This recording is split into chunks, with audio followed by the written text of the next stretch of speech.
नमस्कार, PP news line के prime time में आप सबका स्वागत। मैं हूं रजनी अनुभव। आइए सबसे पहले नजर डालते हैं आज दिन भर की प्रमुख सुर्खियों पर। जम्मू कश्मीर नेशनल कॉन्फ्रेंस ने पीएचईडी के कुछ घटकों द्वारा पार्टी के खिलाफ दिए भाषणों पर जताई निराशा। हाउस में हुई मीटिंग के दौरान पुराने तारों को बदले बिना ही स्मार्ट मीटर लगाए जाने को लेकर कॉर्पोरेटर्स ने बिजली विभाग से मांगा जवाब। कालका कॉलोनी में कॉर्पोरेटर श्यामलाल बसन की देखरेख में 2 करोड़ 88 लाख की लागत से गली नालियों का काम करवाया गया शुरू। बीएसएफ के सतर्क जवानों ने पाकिस्तान द्वारा भारतीय सीमा में भेजी जाने वाली नशे की खेप को किया बरामद। पाक तस्कर को गोली मारकर किया घायल। भारतीय सेना के प्रतिष्ठानों पर हमले और जम्मू कश्मीर में आतंकी हिंसा फैलाने वाला पाकिस्तान फिर बेनकाब हुआ। राजौरी जिला के नौशहरा क्षेत्र में 21 अगस्त को घुसपैठ करते हुए पकड़े गए आतंकियों के गाइड तबारक हुसैन ने पाकिस्तानी सेना और उसकी खुफिया एजेंसी आईएसआई के नापाक मंसूबों का पर्दाफाश किया। उसने बताया कि आईएसआई के कर्नल रैंक के अधिकारी ने भारतीय सेना की पोस्ट पर हमले के लिए उसे 30,000 रुपये दिए थे। हमला करने के लिए वह 3 आतंकियों को लेकर आया था। वह इन आतंकियों के दल का नेतृत्व कर रहा था। चारों ओर नौशहरा क्षेत्र में ही सैन्य प्रतिष्ठान पर हमला करने के मकसद से घुसपैठ कर रहे थे। तभी भारतीय सेना की जवाबी कार्यवाही में 3 आतंकघाती जान बचाकर भाग निकले, लेकिन तबारक गोली लगने से घायल हो गया और पकड़ा गया। चौधरी यूनिस कौन है? आर्मी च की उन्हें की आख्या तुम चौधरी यूनिस ने की आख्या की करना है? उन्हें पैसे दिए। कितने पैसे दिए थे? कितने पैसे दिते कर्नल है आर्मी का? कितने पैसे दिते सी उन्हें? 3000 किस वास्ते दिते सी? की आख्या पैसे देके की आख्या उन्हें तुम? हिंदू माता शो। हाँ जी, पार जाके हिंदू माता शो।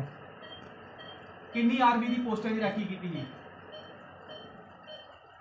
आर्मी की पोस्टें पर हमला करने का बोलिया सी। किन्नी पोस्टें दी रखी की थी? एक दो की बोलिए पोस्ट पे हमला करना है आर्मी की? ट्रेनिंग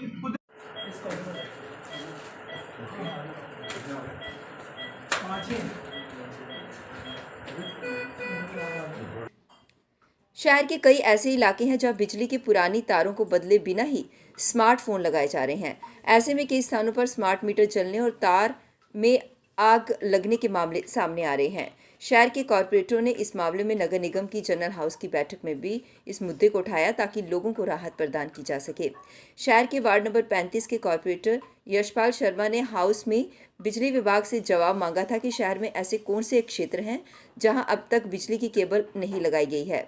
बिजली विभाग की तरफ से इस बारे में जानकारी देने के बाद हाउस ने निर्देश दिए कि पुरानी तारों को बदले बिना किसी भी उपभोक्ता के यहाँ स्मार्ट मीटर नहीं लगाया जाए।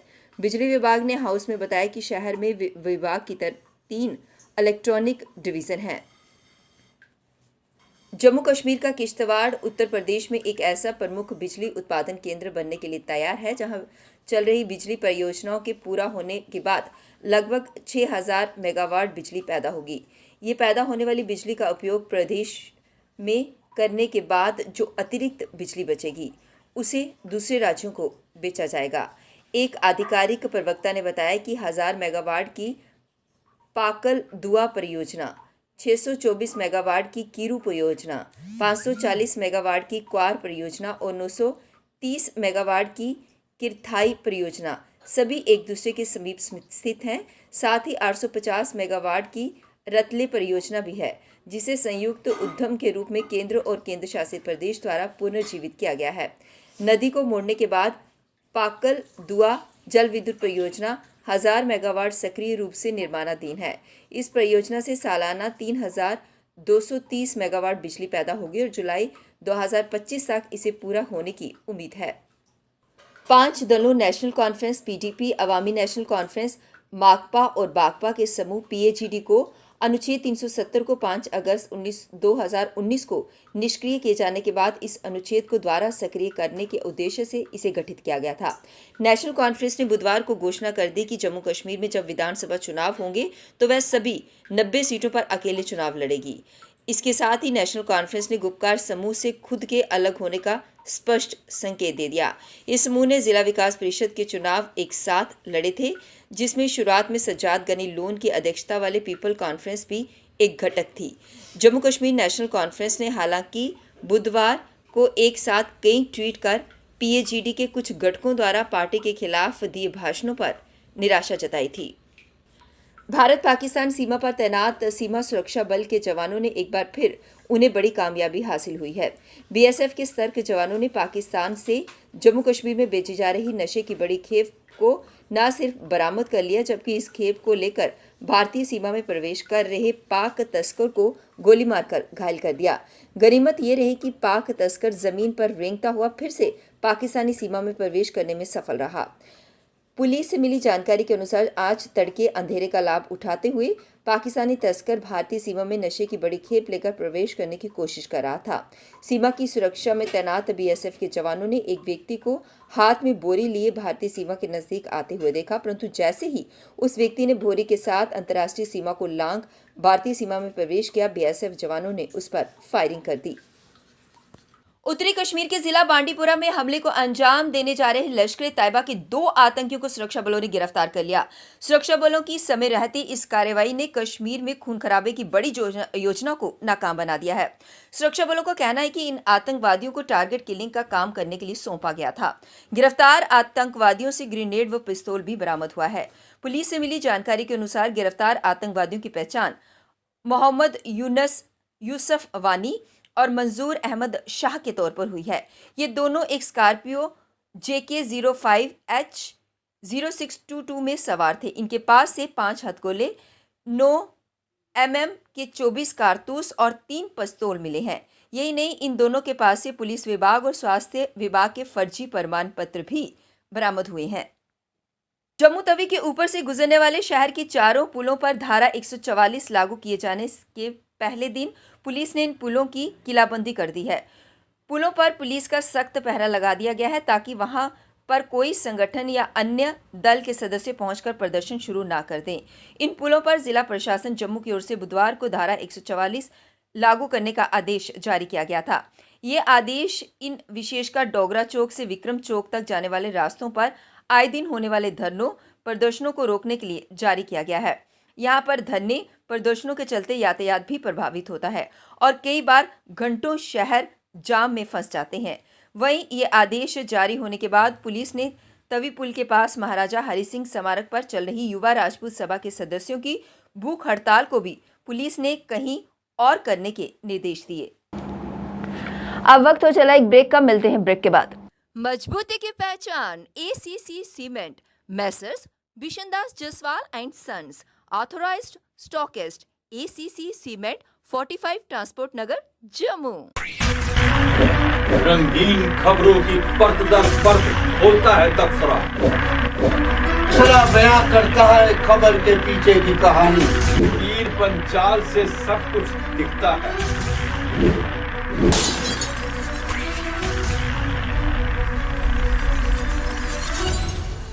ब्रेक के बाद बढ़ते हैं अगली बड़ी खबर की तरफ। 2 करोड़ 88 लाख की लागत से आज कॉर्पोरेटर श्यामलाल बसंत जी की देखरेख में गली नालियों के काम की शुरुआत कालिका कॉलोनी में की गई। लोगों की बड़ी देर से मांग थी कि गली नालियों की वजह से उन्हें काफ़ी परेशानियों का सामना करना पड़ता है। सड़कों की हालत खस्ता है, नालियों का पानी बाहर आ जाता है और पूरी तरह से निकासी नहीं हो पाती। इसी को लेकर आज उनके प्रयास द्वारा इस काम की शुरुआत करवाई गई। इसके साथ और भी है, बाकी जो चीज़ें हैं इसका सौंदर्यीकरण होगा, रोड फर्स्ट क्लास बनेगा, इसके ऊपर फुटपाथ बनेगा, 2 वाटर एटीएम बनेंगे, 2 रेंट शेड बनेंगे, 2 पुलिस बूथ बनेंगे और एक पूरा इसका सौंदर्यीकरण होगा। माता के दरबार तक हर की पौड़ी से पूरा सौंदर्यीकरण होगा। और इसके बाद जो मार्केट का काम है उसके लिए भी, मार्केट जो है महाकाली मार्केट है, बाबे वाली मार्केट है, उसके लिए भी 2.70 करोड़ रुपया उसके लिए भी सैंक्शनड है। और वो भी एक तरह की सारी दुकानें होंगी, वहाँ पर नीचे वो खूबसूरत न रेड स्टोन लगेगा। जितना भी हमारा ये पुलिस स्टेशन से लेकर ऊपर बहुफोर तक जितना भी हमारा एरिया सभी का सौंदर्यीकरण होगा। फर्स्ट क्लास रोड बनेगा, फुटपाथ बनेंगे, ग्रीन पैच बनेंगे। और ऑल जे&के पटवार एसोसिएशन द्वारा आज दूसरे दिन भी अपनी मांगों को लेकर सरकार के खिलाफ प्रदर्शन किया गया। इस दौरान उन्होंने सरकार के खिलाफ नारेबाजी कर नाराजगी जताई। वहीं इस मौके पर बोलते हुए एसोसिएशन के अध्यक्ष विनय शर्मा ने कहा कि 6 महीने पहले उनकी सरकार से बात हुई जिस पर जल्द उनकी मांगों को पूरा करने का आश्वासन दिया गया था, पर अब 6 महीने बीत गए इस बात को, लेकिन अभी तक उनकी मांगों पर कोई गौर नहीं किया गया, जिसकी वे निंदा करते हैं। आपको बता दें कि उनकी मांगों में पटवार खानों में डिजिटलाइजेशन, इंफ्रास्ट्रक्चर तथा अन्य मांगें शामिल हैं। हमें एक ऑर्डर निकला, एक अफसर ने ऑर्डर किया कि 1 हफ्ते में जमाबंदी दो, जिसने 6 साल अगर उनकी कंपनी ने नहीं किया और रामटेक ने, तो हमारा पटवारी कहाँ से करेगा उसको। तो हमारी आपकी माध्यम से यही है कि हमसे डिजिटलाइजेशन बिल्कुल नहीं होगा। और जो हमने इन्होंने यहाँ पे इन्होंने ऑनलाइन शुरू किया हुआ है, कुछ हमारी पूरी हमारी जो ड्यूटी है इस वक्त, तमाम हर जगह इस वक्त नेट नहीं चल रहे हैं, कोई वाईफाई का इंतजाम नहीं है, किसी तहसील में कोई कंप्यूटर नहीं लगा है, न कोई एक्सपोर्ट बैठे हैं। मुश्किल से हम लोग मोबाइल वहाँ चलाते हैं और ये बोलते हैं कि हमें 4 बजे हमें वो दे दो, कि प्रोग्रेस दे दो कि आपने कितने खाते बनाए और कितने नंबर खसरे किए। जीरो है, कुछ भी नहीं हो रहा है। जब तक अगर इन्हें रामटेक अगर फेल हो गया तो किसी और कंपनी को हायर करे। अगर इनके पास पैसे नहीं है, ये हमारी तनख्वाहें ले ले, हम अपनी तनख्वाहें देने के लिए तैयार है, लेकिन हमसे ये काम नहीं होगा। इन्होंने बनाया, ये खुद करे, हम लोग नहीं करेंगे। All जे&के irrigation and flood control RTC daily wagers द्वारा आज भी अपनी मांगों को लेकर प्रदर्शन किया गया। उन्होंने कहा कि हमारा वक्त यानी कि जो हमारा गोल्डन पीरियड था वो तो निकल चुका, लेकिन अब बच्चों के भविष्य की बात है। ऐसे में उनके साथ नाइंसाफ़ी हो रही है। उन्होंने कहा कि उनकी मांगों में पेंडिंग वेजेस, उनकी रेगुलराइजेशन पॉलिसी और मिनिमम वेजेस एक्ट को लागू किए जाना था, लेकिन अभी तक सरकार की तरफ से उनकी मांगों को पूरा नहीं किया गया है, जिसके लिए वो सरकार से पुरजोर अपील करते हैं कि जल्द से जल्द उनकी मांगों को पूरा किया जाए ताकि वे लोग राहत की सांस ले सकें। हम स्मूथली अपना हक लेना चाहते हैं जो गवर्नमेंट हमें दे दे, और इसलिए हमने वो वाला प्रोग्राम हमने आज विड्रॉ करके तो आप यहाँ पे ही बैठकर अपना प्रोटेस्ट कर रहे हैं। तो हम ये आपको बताना चाहते हैं कि ये सारे परेशान होकर जो आज हमारा ये 4था दिन ये स्ट्राइक का है, तो आगे भी हमारी कंटिन्यूटी रहेगी स्ट्राइक की, क्योंकि हम मजबूर हो गए हैं। जब तक हमारा हक नहीं मिलेगा, हमारे जो पेंडिंग वेजेस का पैसा नहीं मिलेगा, जब हमारी रेगुलेशन पॉलिसी के बारे में कोई बात नहीं होगी, तब तक ये अब सभी ने ये मतलब एक वो कर दिया हुआ है कि अब हम उठने वाले नहीं हैं जब तक हमें ये इन तीनों चीज़ों में से तीनों चीज़ें नहीं मिलती। शिवसेना बाला साहब ठाकरे द्वारा आज जम्मू में प्रेस कॉन्फ्रेंस को संबोधित किया गया। प्रेस कॉन्फ्रेंस के माध्यम से उन्होंने कहा कि जो अभी चुनाव आयोग द्वारा जम्मू कश्मीर में गैर स्थानीय लोगों को मतदान देने का अधिकार दिया गया है, वो सरासर जम्मू कश्मीर के लोगों के साथ नाइंसाफ़ी है। उनकी पहचान को ख़त्म करने की कोशिश की जा रही है। इसी पर सीधे तौर पर उन्होंने भाजपा पर निशाना साधते हुए ये बातें कही। इसी को लेकर उन्होंने प्रेस कॉन्फ्रेंस के माध्यम से अधिक जानकारी साझा की। का शहर बना दिया गया है, यानी जम्मू कश्मीर के युवाओं का भविष्य इस समय खतरे के अंदर है। जम्मू कश्मीर की पहचान इस समय खतरे में है, और इस पहचान को खतरे में डालने वाला कोई और नहीं, इस समय बीजेपी सरकार है, क्योंकि सत्ता में वही बनी हुई है। हम इसमें जो हाल ही के अंदर जो चुनाव आयोग का जो फैसला आया है, हम उसका कड़े शब्दों के अंदर विरोध करते हैं।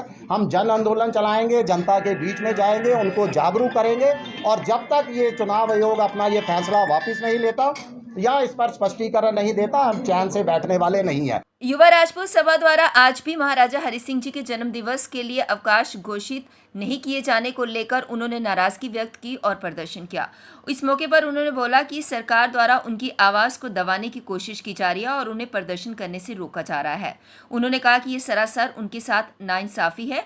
उन्होंने कहा वे अपना प्रदर्शन तो जारी रखेंगे, परंतु अब प्रदर्शन में 4 से 5 लोग ही बैठेंगे। पीपी न्यूज़ लाइन के प्राइम टाइम के आज के इस अंक में बस इतना ही। मुझे और मेरी पूरी टीम को दीजिए इजाजत और आप जुड़े रहिए पीपी न्यूज़ लाइन के साथ। नमस्कार।